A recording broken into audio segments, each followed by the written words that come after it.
Syrian civilians at both ends of the country have been facing intense fighting over the last few days, and the UN says there is likely to be more to come.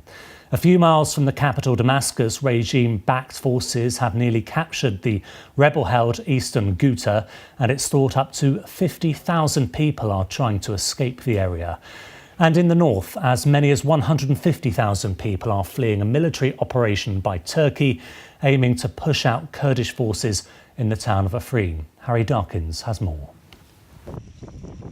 Turkey has battered the Kurdish-controlled enclave of Afrin for nearly 2 months, slowly pushing US-backed Kurdish militia out.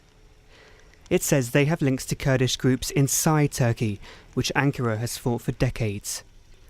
Now, civilians are streaming out of the city, desperate to escape. As you can see, there is war and displaced people. Our children are hungry and we've been walking for 3 days. And thank God we have arrived here. There are deaths and the war is raging. You cannot sleep, you cannot eat, and people are afraid. We cannot sleep because of planes and artillery. Further south, on the outskirts of Damascus, it's Russian-backed government forces who are fighting rebels. Eastern Ghouta is Syria's last rebel stronghold. So thousands are leaving before it's too late. We wanted to leave 3 months ago, but the Ghouta rebels did not allow us. They starved us. This temporary shelter to the northeast of Damascus is overwhelmed.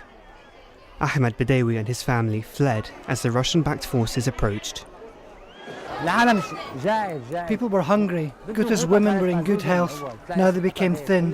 They begged for money. The rebels have a lot of money and farms that cost millions. In the last month, Assad's forces have retaken 70% of Eastern Ghouta.